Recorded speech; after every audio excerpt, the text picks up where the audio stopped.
Daily use sentence आज word meaning ऊपर किसी जानिबा स्मॉल इंग्लिश सेंटेंस तो जोटा आम डेली यूज सेंटेंस आम नीतिदिन कार्य आम व्यवहार करुचे तो आज जानिबा तार लेटेस्ट वर्जन कौन रोचे जोटा कि आम इंग्लिश रे कहि पारुचे बट आम तार कि गोटे इंग्लिश वर्ड कहले आम तार ओडिया मीनिंग टा को जानि पारने तो आज आसंतु जानिबा या कौन रोची। तो फास्ट क्वेश्चन रोची व्हाट टू डू या माने होची कौन करबा। Next question where to go केउ आड़े जीवो। Next question what to say कौन कहिबो। Next question when to come केबे आसीबो। Next question how to say किपरि कहिबो।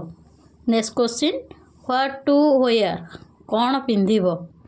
Next question what to read कौन पढ़िबो जोटा कि आम कहे read reading reading present past past participle तो ये रीड लिखी तेणुक कौन पढ़ बुझिपारे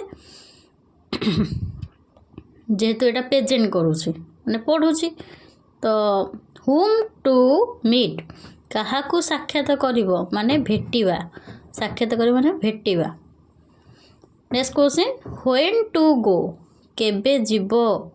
next question how to tell किपरि रहिबो।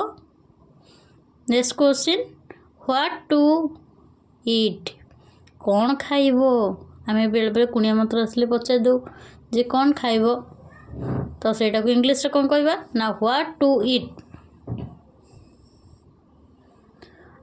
जदि बेले बेले कुनिया माने आसिले कहंती जे रूम ठीक करिया पे तो आमे कहबा किपरि रहिबो तो जोटा इंग्लिश वर्ड कौन हम ना हाउ टू टेल जहाँ ऊपर प्रश्न आप कहलु तापर रहा आम व्हाट टू ईट जोटा कि कौन खाइब।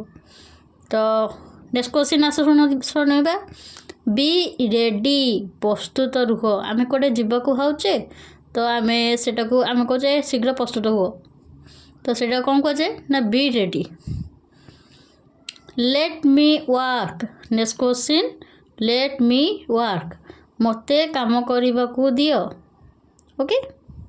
Next question let me go मते जीवाकू दियो ओके।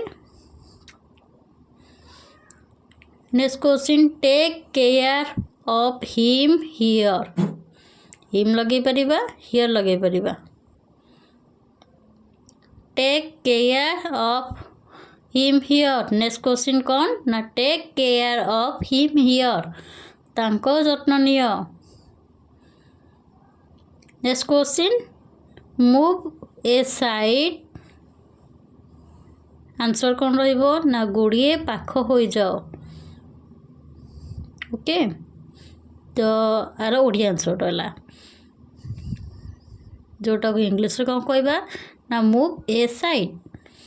तो नेक्स्ट क्वेश्चन आस देखा कौन रही थिंक बिफोर यू स्पीक आपको ओडिया कौन कहबा ना बुझी विचारी रुह सॉरी बुझी विचारी कुह स्पीक लिखा अच्छे ना तो स्पीक स्पीकिंग स्पीकिंग लिखा हे प्रेजेंट पास्ट पास्ट पार्टिसिपल। तो गो कम नेक्स्ट क्वेश्चन रहिबो कौन ना गो कम निश्चय आस आर ओडिया अर्थ होची निश्चय आस। तो next question move ahead आग को चलो। Next question please do try again आउ थे चेष्टा करो। Next question please wait a bit टिके अपेक्षा करंतु। Next question please come here एठाकू आसंतु। Next question please wake him up answer कौन रहिबो ना तांकू टिके उठांतु आकू उत्तर कौन कह एटा इंग्लिश कौन कहबो ना please wake him up okay. हिमटा आमे ताकू भी कहि परिबा तांकू भी कहि परिबा ओके।